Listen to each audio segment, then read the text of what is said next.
Good morning. आज का जो आपका सेमिनार यहाँ पर है वो दो बातों पे आप पे डिपेंड करेगा। पहला कि जो आप एग्ज़ाम के लिए तैयारी करते हो, जो आप एग्ज़ाम के लिए तैयार हो रहे हो, चाहे वो आपका बोर्ड हो, चाहे वो आपका कॉम्पिटिटिव हो, तो उसमें कुछ ऐसे फैक्टर हैं जिस पे आज इस सेमिनार पर डिस्कस होगा।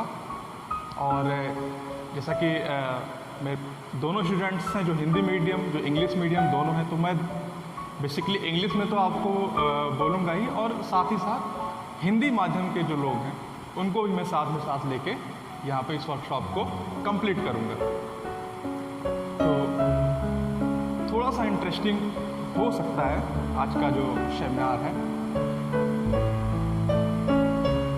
मेरा मानना यह है कि आपकी जो गलतियां हैं, आपकी जो मिस्टेक हैं, अगर आप उस गलतियां से कुछ सीखते हैं या उस गलती से अगर आप कुछ नया सीखते हैं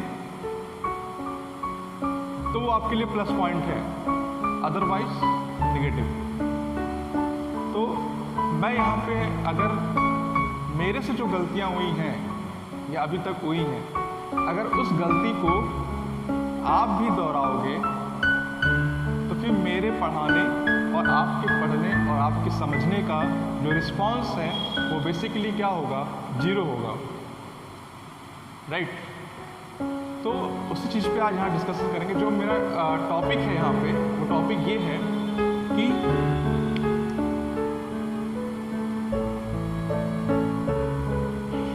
how to write good answer. How to write good answer. बहुत सारे स्टूडेंट्स का ये कहना था कि सर जो हम बहुत मेहनत करते हैं, बहुत पढ़ते हैं, पर पता नहीं क्या होता है सर, नंबर नहीं आ पाते हैं, नंबर नहीं आते हैं। बहुत सारा चीज़ पढ़ा, बहुत सारा चीज़ लिखा, ऐसा क्या था, एग्जामिनर ने मेरी कॉपी चेक नहीं की, एग्जामिनर ने उसको पढ़ा नहीं, क्या नहीं किया। तो बहुत सारे स्टूडेंट के ऐसे मेरे पास जो कमेंट्स थे। तो मैंने ये सोचा कि क्यों ना इस टॉपिक पे डिस्कस कर लें कि ऐसा क्या है। और मैंने भी अपने जो मेरी गलतियाँ थी उस गलतियाँ से आपको बचना होगा, और ऐसी गलतियाँ दोबारा ना हो, यहीं पे इसका ये सेशन स्टार्ट है। ओके, तो अगर मैं यहाँ पे लिखूँ, इसका मतलब आप कह सकते हैं अच्छा उत्तर। ये आज का टॉपिक है कि अच्छा उत्तर हम कैसे दें, कैसे जो परीक्षक है, जो एग्जामिनर है, कैसे खुश होगा, ऐसा क्या किया जाए, ऐसा क्या कर दें अपने आंसर शीट में जो एग्जामिनर है वो बहुत ज़्यादा इम्प्रेस हो जाए और आपको खुल के नंबर दे दे, राइट। तो कुछ 5-6 कसौटियाँ हैं जिन पे आज पूरा डिस्क्राइब करेंगे उस तरीके से। अगर 5-6 कसौटियों के बारे में अगर हम देखें तो पहली चीज़ यहाँ पे जो है वो है विस्तार, या कह सकते हैं परिधि।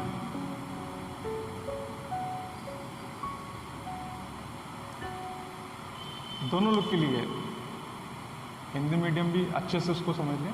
विस्तार का मतलब होता है एक्सप्लेन।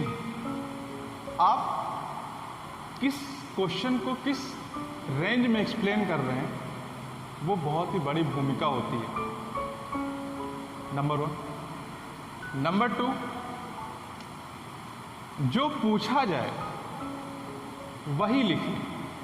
यहाँ पर जो वही का जो शब्द मैंने यूज किया है, यहाँ पे मैंने ठहराव दिया, मतलब जो पूछ रहा है सिर्फ वही लिखें, अनावश्यक ना लिखें।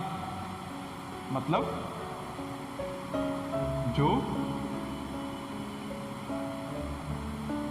पूछा है वही लिखिए। मतलब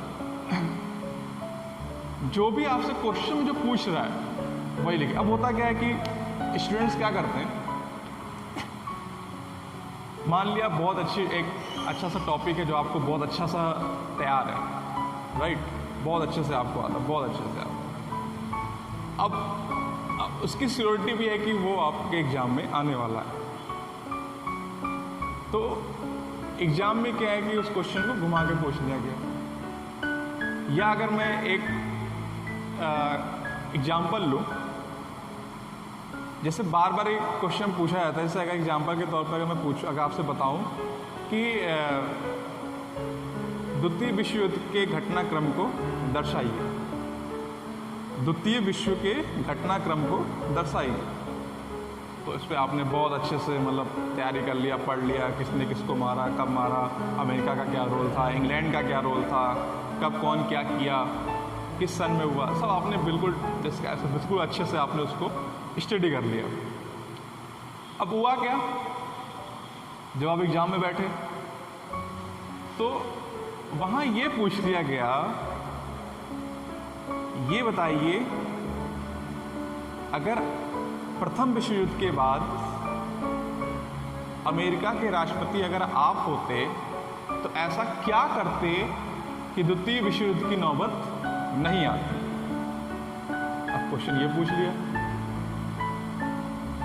पढ़ा आपने कुछ और था, लेकिन आपको लग रहा है कि द्वितीय विश्व युद्ध का इसमें वर्णन किया गया है, तो बेसिकली यहाँ पे यही है। लेकिन परीक्षक आपसे क्या जानना चाह रहा है कि प्रथम विश्व के बाद अगर आप अमेरिका के राष्ट्रपति होते तो ऐसा क्या करते कि द्वितीय विश्व युद्ध की नौबत नहीं आती।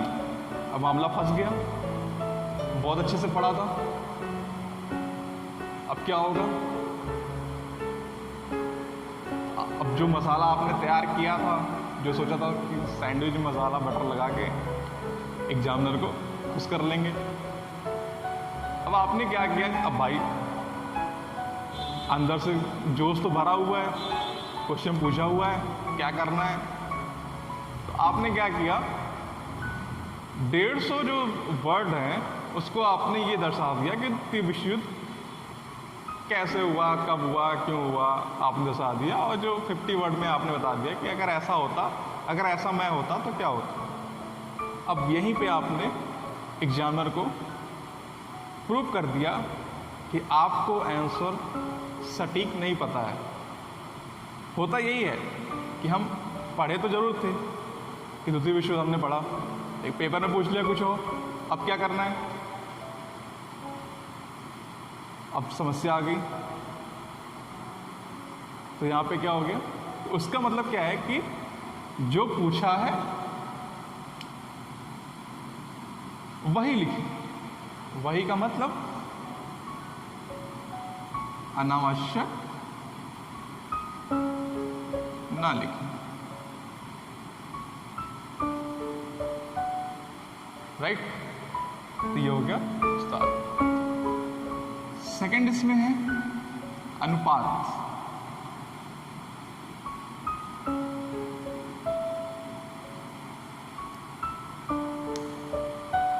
क्वेश्चन का जो पूछने का जो आपका तरीका होता है एग्जामिनर का, वो बेसिकली ये देखना चाहते हैं कि आपने उस क्वेश्चन को किस अनुपात में, अनुपात मतलब ये नहीं कि रेश कि 50-50 के अनुपात में आपने उस क्वेश्चन को बांट दिया, नहीं, पक्ष विपक्ष दोनों के टर्म्स में आपने उस क्वेश्चन को कैसे हैंडल किया है, वो एग्जामिनर आपको देखना चाहता है कि कैसे आपने उसके तरीकों को, किस तरीके से आपने उसको समझा दिया है कि ये इसके पक्ष में था और ये इसके विपक्ष में कुछ बातें थी। बहुत सारे क्वेश्चन इस तरीके से आते हैं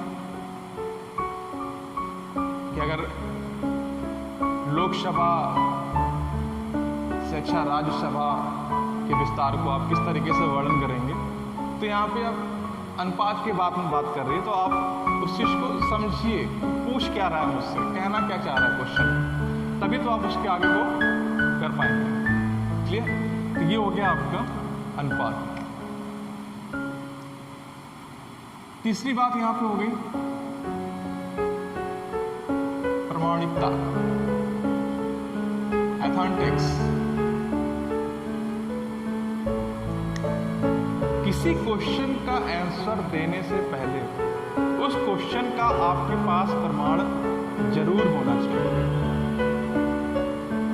बिना प्रमाण के अगर आप आंसर लिखते हैं तो यही माना जाता है कि हाँ ठीक। तो जो आप डिजर्व करते थे अपने नंबर को पाने के लिए, उस नंबर से आप छूट जाएंगे। तो बात अगर प्रामाणिकता की है, एथेंटिक्स की है, कैसे इसको हम करेंगे?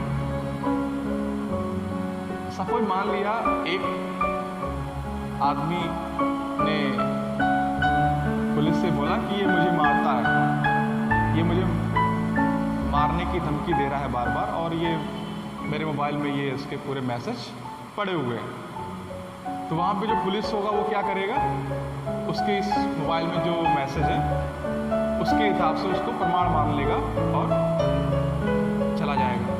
तो एक उसने प्रमाण दे दिया कि इस आदमी ने मुझको परेशान कर रहा है, ये आदमी मुझे परेशान कर रहा है, ये इसका प्रमाण है, ये मुझे मैसेज के थ्रू ये मुझे परेशान कर रहा है। तो यहाँ पे प्रमाण उसने दे दिया। अब पुलिस वाला उसके पास भी जाएगा तो उसने भी कह दिया कि इनके मैसेज से आने से 2 मिनट पहले, इनके मैसेज, मेरे मैसेज जाने से पहले इनका क्या क्या मैसेज आया वो भी आप देख लीजिए। अब मामला बिगड़ गया, उसके बाद ठोस प्रमाण हो गया। तो यहाँ पे देख रहे हैं सीक्वेंस कैसे बदल रहा है। बिना प्रमाण के अगर आप उत्तर देते हैं तो आपके उत्तर को थोड़ा सा एवरेज मान लिया जाता है कि हाँ ये हो सकता है। अब किसी स्टूडेंट ने पूछा कि सर ज्योग्राफी में कैसे हम प्रमाण दे सकते हैं, यहाँ से कैसे हम सर्टिफाइड कर सकते हैं कि हाँ ये सही है। तो आप सभी सब्जेक्ट में दे सकते हैं, ऐसा नहीं। यहाँ पर क्या है, अब जैसे अगर मैं भूगोल की बात करूँ, ज्योग्राफी की बात करूँ यहाँ पे, तो आप वहाँ पे जैसे अगर मैं मान लूँ भारत और चीन का जो विवाद है, अगर किसी स्टूडेंट ने ये समझा दिया कि भारत चीन का युद्ध हुआ, ये ऐसे हुआ, इस मामले से हुआ, इस तरीके से हुआ, ऐसे होना था,